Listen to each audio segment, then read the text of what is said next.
Hi guys, this is Monet. I know it's been a long time since I have been on my channel.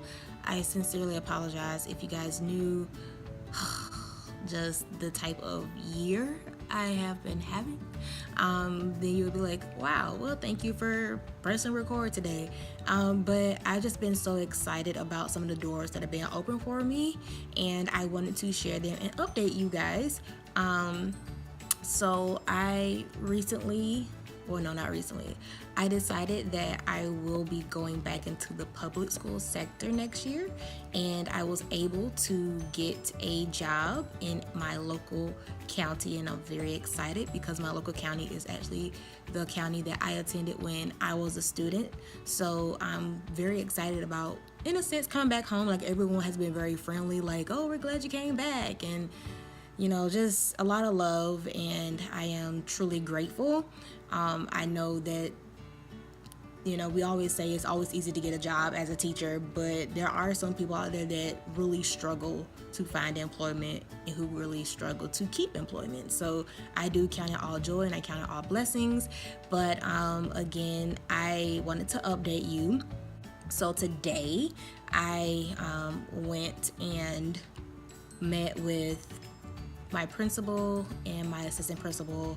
I also met my future teammates. I will be in a awesome elementary school teaching fourth grade. So this has been my first year on the fourth grade level. I recently taught fifth and third.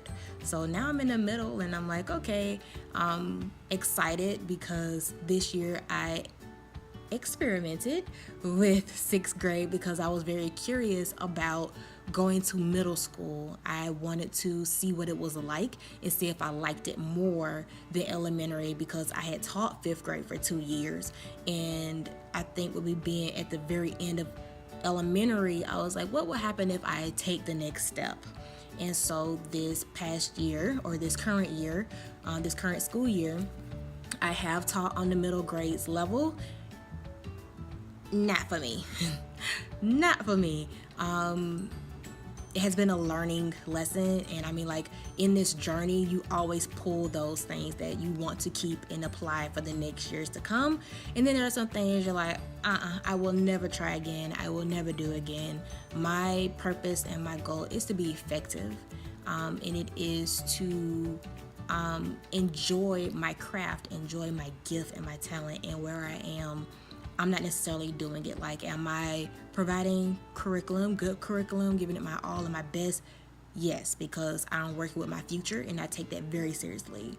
However, am I waking up with joy? Am I excited about am I truly excited about where I am? No. And I think that a lot of that has to do with me being in that middle grades sector. So I am thrilled to go back to elementary. I will do a video just discussing middle grades, or kind of sharing my take on the differences of elementary and middle. That will be coming soon.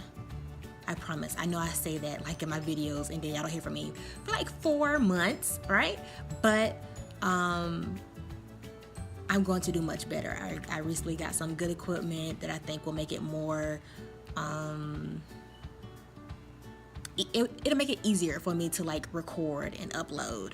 So I'm excited about that.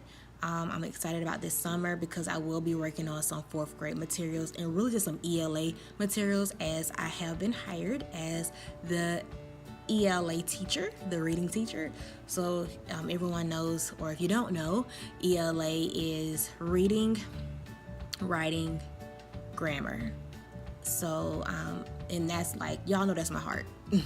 So I can't get out of this ELA bubble. Like, when I went to the job fair and I was doing applications, I applied for everything. I applied for everything upper grades being third, fourth, fifth.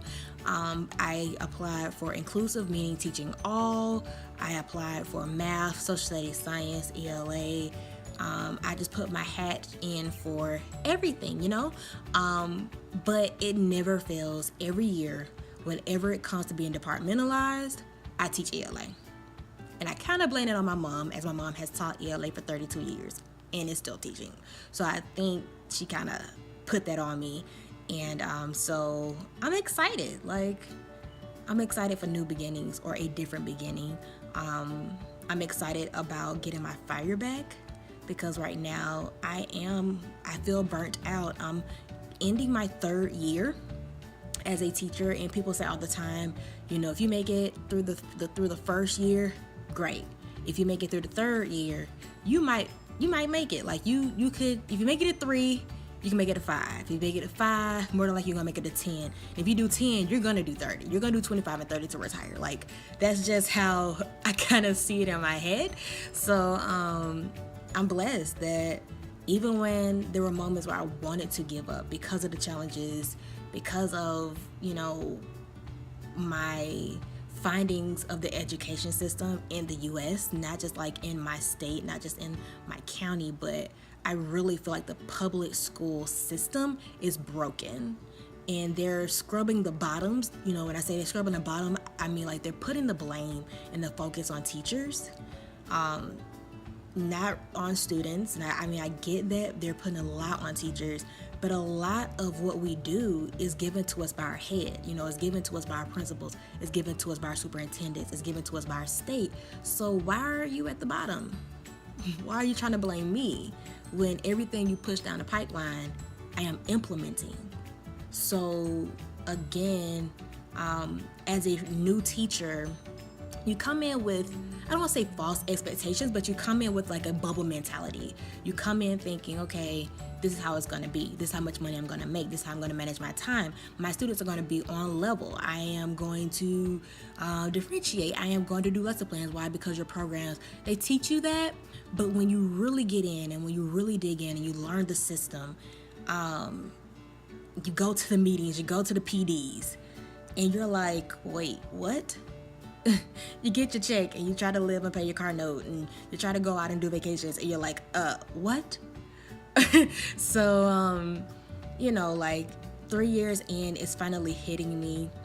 And I'm going to do another video just on teacher health, like teacher care. We care so much for our students. We care so much for our environment. We care so much for our communities, but we cannot neglect ourselves because that is where you get burnt out. You have to know your limits, but you also have to keep yourself encouraged because there are some classes, there are some grades, there are some schools, they don't pat you on the back. They don't recognize you. And so what do? You take care of self. You praise yourself. You keep yourself encouraged. You create your positivity bubble. And I know this from experience. And it's not just where I am. Throughout the years, I've learned that in order to keep my sanity, in order to keep my joy, in order to keep my passion for touching little minds, I have to take care of myself. I have to dive into my craft, buy books that I want to read about ELA, buy products that I want to use in my classroom. And again, it's learned through time. So new teachers, student teachers, aspiring teachers, I hope these videos are helpful. And that's one of the reasons why I'm doing it, because TIC Life is all about community. I really want to develop a community of teachers, future teachers, where we can come together, we can speak, we can learn, we can grow, we can encourage each other. It's a second time, yes. But that is my aspiration. If you don't know what TIC Life is teach, inspire, change. And so that's my update. Thumbs up, please follow. I will be over the summer because I have been slacking on my TPT store and it's hurting me because that's something that I have a passion for. I have a passion for creating resources that I think are creative, that I think are engaging, and that help students learn. So I will be updating my TPT store throughout the summer. And I will be doing like tutorials on how to use them, especially the games that I've created for grammar. I've been using them all year long this year with 6th graders. You think once you get on the middle school level that they're past some things. No, they enjoy rolling the dice. They enjoy getting up out of their seat. They enjoy, the competitions just like the babies do, just like the upper grades do. So I had to figure out a way to get grammar in there because the curriculum and the standards really don't. It's like they ignore it. almost. They don't put that time in there. Do guided reading, do vocabulary, do fluency, do frontispianal, do reading comprehension, do analyzation, do annotations. Oh yeah, darn it, we forgot about grammar, and we look at it when it's time for the writing assessment. No, grammar is a daily thing, and I found a way to make it fun, and I want to share it with you. So I plan to do that video during the summer. I cannot promise you that now, because that takes time, and I don't have time. But come May 26th, yes, I will have time. So I will I'm in the middle of creating the worksheet / PowerPoint, because I know some people have access to technology, but I know some don't. This year I did not have a lot of access to technology. So a lot of my instruction this year has been 99% paper, because I didn't have a Promethean board or a smart board. I didn't have resources like computers on the day-to-day.